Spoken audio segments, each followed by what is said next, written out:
We are live. We are live for the post-game reaction. We have just witnessed Australia defeat France 1-0. We did the live watch-along. We've just wrapped that up. And we have to talk about it, man, because this was a huge result for Australia against one of the best teams competing in the World Cup this year. What a win. It was Mary Fowler who got the goal for Australia. She came off the bench, and it was a really well-worked goal too. I mean, Hayley Raso setting it up. And it's a confidence-boosting win. I mean, that's the biggest thing for Australia now. It's a confidence-boosting win heading into this FIFA Women's World Cup. Not simply just getting a win and putting in a good performance, but getting a win against a good side. France, we have to talk about them. I mean, they're the fifth-ranked team in women's football, according to the FIFA rankings.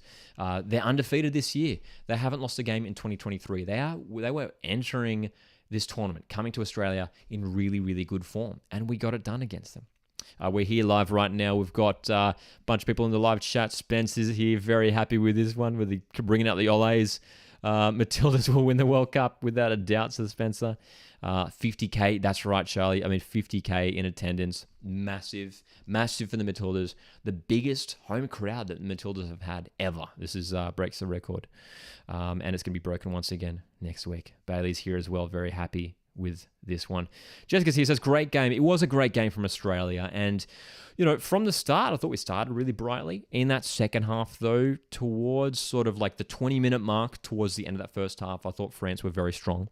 We're controlling the game. We're getting forward, finding Lasama in dangerous areas. The striker Lasama was looking very good. Basher up there as well, creating danger. Diani for France as well. They've got a lot of quality players, and we're troubling Australia at times. There was some shakiness from Australia, some wayward passes, which was a little bit concerning. As long as we cut those areas out of our game heading into next week, I think it'll be a very successful tournament for us. But overall, very, very happy. Looking at some of the stats for the game, really, really interesting too, because it sort of sums up the match when you look at the stats. I mean, for Australia, 4 shots, just 3 on target. For France, 15 shots with 1 on target. 1 shot out of 15 on target for France isn't good enough. It's not going to be good enough at a FIFA Women's World Cup, that's for sure.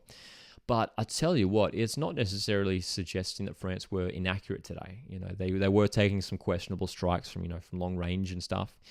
But I think it's more credit to Australia and how solid they were in defence. You know, Australia starting with Carpenter, Claire Hunt, Alana Kennedy, and Steph Catley in that back 4. Very, very strong, very organised, and disciplined as well. You know, you can't allow a team like France space and time to work in that front third. And we successfully did that. We stayed organised, we stayed compact. And it wasn't just the defence, it was the hard work from the likes of Katrina Gorry, from Kyra Cooney-Cross, who worked really, really hard. The second half was interesting as well, right? Like, we saw a bit of change in formation and a bit of change in, players shifting around into different positions.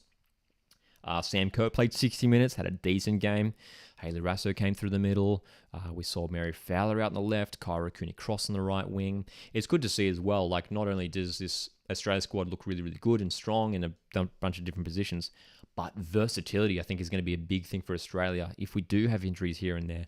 And look, there was maybe an injury concern around Alana Kennedy had to come off. She was stretching out her hamstring. We saw Tameki Yaleb come off. That was a bit concerning as well, after being subbed on just moments earlier as well. All right, what else we say in the chat here? Charlie says, come on, up the Matildas. Very happy with this one. Not saying we're going to win the cup, but we're going to win the cup.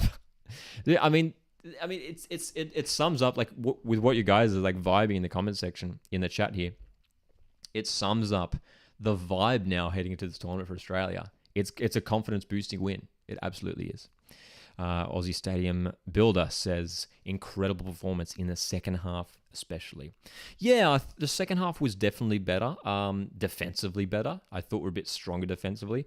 I was pretty worried in that first half. In the first half, there was a couple of really good opportunities for France where we put in really good blocks. There were some blocks from Claire Hunt, a couple good blocks from Hunt, actually, that denied France a potential goal for sure.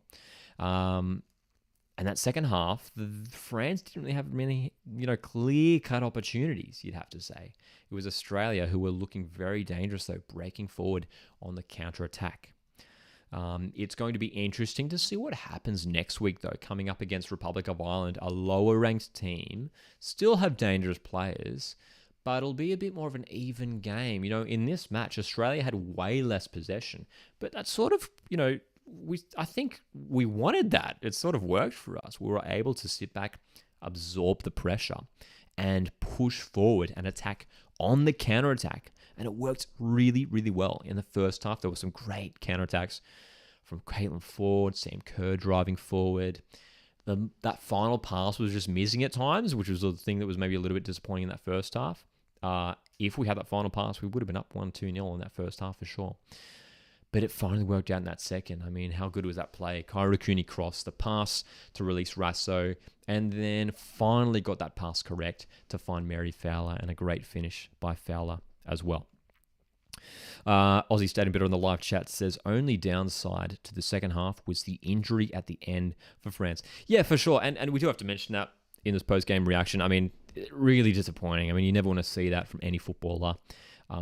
On the week before the World Cup kicks off, for Basher to go down, and it didn't look great, did it? I mean, that ankle, she really bent it badly, and it's a shame, man. It's a shame. I mean, it looks like she could potentially be missing the World Cup. I mean, we'll have to wait and see what happens with her and France, but it's a big blow for them, and it's a big blow for a player when he comes to the other side of the world, set to play a FIFA Women's World Cup, and to be injured. And right at the end of the game too. I mean, that was the big thing too. It was like right at the end of the game as well. Really, really disappointing for her. So we wish her all the best as well. But Australia won, France 0. I mean, not only does it fill Australia with confidence heading into the World Cup, but some question marks over France maybe. I mean, they weren't terrible this game, but in attack, I mean, 15 shots, 1 on target. It's not really acceptable. It's not really going to allow you to succeed in a World Cup. They're not going to go deep if they put together attacking performances like that, France. And they're going to, they've got some really tough games, especially in the group stage. That Brazil one's going to be really, really tough. Bailey's in the chat as well. Karen's here as well, says new to the channel. Thanks for tuning in, Karen. Hope you enjoyed the match tonight, Matildas.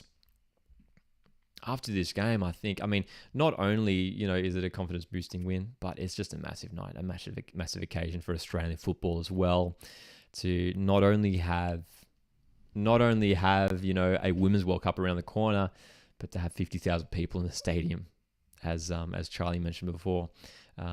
Huge occasion for the Matildas and huge for Australia. But jump in the chat. Let me know your thoughts on the game. Let me know your thoughts on how Australia might shape up for the Republic of Ireland game next week, because that's what we look ahead to now. And we will be doing some live content around that game, of course, as well. Very excited for that one. Republic of Ireland, tricky side. Katie McCabe, probably their best player, left-sided player, and it'll be interesting to see. It's a different system that they'll probably have as well. They sometimes play with a back five, Republic of Ireland. That'll be a tricky test for Australia. We were really having joy, on the counter-attack in this game. It might be a different story in that Republic of Ireland game, where Australia might have more of the ball, more possession, and there might be more asked of our players as well. In terms of, I wanted to touch as well on some of the individual performances from tonight. There weren't so many poor performances. I was a little bit critical of Hayley Rasso in that first half. I thought she was, she probably would have been disappointed with her game. Some wayward touches here and there, giving away possession. But she really turned around that second half and put in an admirable performance. Katrina Gorry was probably the man of the match for me, working so hard in midfield. Thought Kyra Cooney Cross fantastic as well. We've got Bailey coming in with an early prediction here for Matildas Ireland, saying 3-1 for the Matildas of Ireland. I could see that happening. I could definitely see that happening. I think in front of 80,000 people, Matildas should be getting the win there against Ireland. And it will be crucial for the Matildas to start with a win as well against the Republic of Ireland. Aussie Stadium Builder says, I think they will do well in that game, especially with a bigger crowd behind them. There you go. Exactly as I just said as well.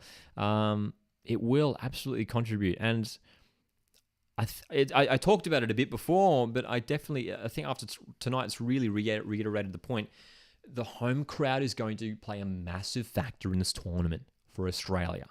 Massive, massive factor. it's a huge advantage for Australia. And look, we're coming up against good sides, even in the group stage. I mean, that Canada game especially is going to be so tough. But against Canada, as we go into the group stage, in the knockout stage, whether it's, we're meeting the likes of England, Brazil, maybe even France again, man. Anywhere else in the world, it'd probably be a different story in terms of, what we'd expect for the game. But we're at home soil, at our own World Cup, in front of packed stadiums with Aussie fans.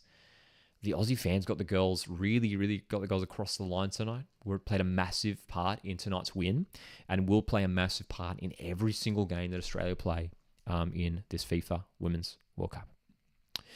Aussie Stadium Builder says Kerr would be disappointed with those cutbacks. Yeah, I mean, and that was, excuse me, that was a slightly disappointing part of that first half. It was Kerr was in some good positions, Rasso, and just the cutbacks just weren't quite on. Those passes were just finding defenders. But yeah, as long as we find those correct passes next week against Ireland, that's all that matters, isn't it? Yorkdes says, I see Ireland being a banana skin, but if we win against them and Nigeria, we should make it into the knockouts. And that'll be the important thing, isn't it? I mean, you don't want to be going into that Canada game needing a win, because Canada are a good side, and they beat us on home soil a couple of years ago now. Was it a couple of years ago? Last year? It was a while ago, wasn't it? They beat us on home soil. We don't want to be going into that Canada game needing a win. We want to be going in with 6 points, hopefully wins against Republic of Ireland, hopefully another win against Nigeria. Two strong opponents, though. Republic of Ireland, their first Women's World Cup. Nigeria, their experienced campaigners when it comes to the Women's World Cup. But yeah, man. Aussie Stadium Builder also says, I notice historically for men and women, the hosting nation usually does well. So I'm hoping for the same here. Yeah, man. And Bailey's dropping the trophy. What Matildas will win this year?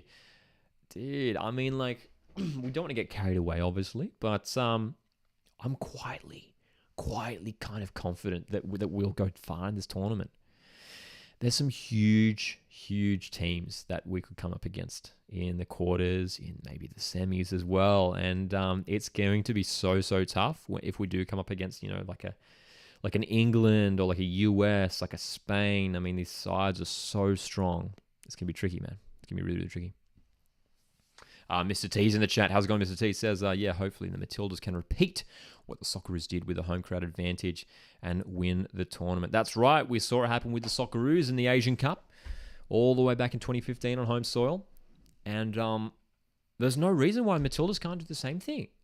There's no reason why we can't do the same thing. In that final for Australia in the Asian Cup back in 2015, the home crowd at Stadium Australia, just huge. Just play a massive part. And they will play a massive part once again here, I'm sure, for the Matildas. Aussie Stadium Builder says, I think we underestimate ourselves. We are a big nation for women's football. We are absolutely a big nation for women's football. I mean, we've got one of the best players in the world in Sam Kerr. And aside from that, you've got strong players in Carpenter, Ford. Our midfield is looking very good with Cooney Cross and Gorry. They were great tonight. And we'll have a massive tournament, I'm sure, as well. Yorkdes says, I think we'll meet the US in the final and lose in extra time. And that was my prediction. If you haven't seen it, I did my prediction, Women's World Cup prediction video last week. And I didn't want to be too biased, but I got Australia all the way through to the end, acknowledging the fact that we've got the huge home advantage and to meet the US there. But yeah, it's always going to be tricky against the US there, coming off 2 consecutive Women's World Cup wins. Trophies, I should say, not just wins. Qatar didn't really go well. That's right, for the host nation, Qatar, that didn't go well for them, did it, last year? But hopefully we can do better than Qatar did at their own World Cup last year. When we look at the knockout stage, though, it is exciting, seeing the nations that we could come up against. There is a pathway, I think, for the Matildas to go far. I think the quarterfinal is the one that was tricky. I think in my prediction, my quarterfinal, I predicted Matildas to come up against Brazil. That's just the way the bracket sort of works. That'll be tough, man. That'll be tough, but a winnable game, I think. I think if we can beat France, there's no reason why we can't beat Brazil too. Another final prediction here from Spencer. Australia 3, USA 1 in the final. Not sorry for disagreeing. Dude, I'm happy for you to be right. I want you to be right, Spencer. I want you to be right. And wouldn't that just be huge? I mean, like, I know this is like just like a post-game reaction for this World Cup warm-up match. But for Australia to go all the way, if we win it, let's just dream for a second, everyone. Let's just dream for a second. I mean, it would be huge. It would be one of the biggest achievements in Australian sporting history, that's for sure. If not the biggest. If not the biggest. I don't know, it would just be huge for the growth of football in this country, that's for sure.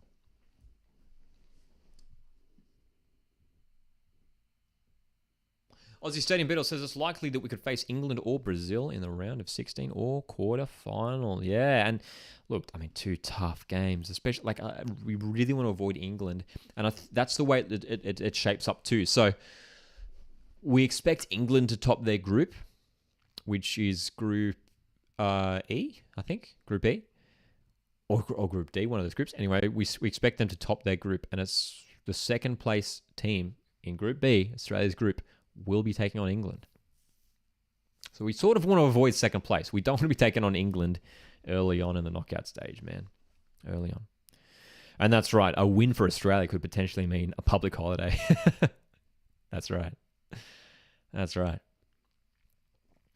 Anthony Albanese, make it happen. Hey guys, thanks so much for tuning into this live post-match reaction. We're going to be doing plenty of content coming up for the FIFA Women's World Cup. We are going to be live for the watch-along for the opening match for the Matildas against Republic of Ireland. Doing a post-game reaction for that one as well, straight after it.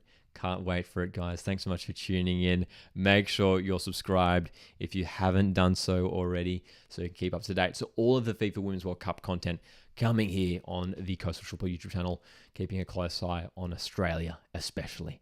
Thanks so much for tuning in, and as always, my name's Lockie. This is Coastal Football. I'll see you guys in the next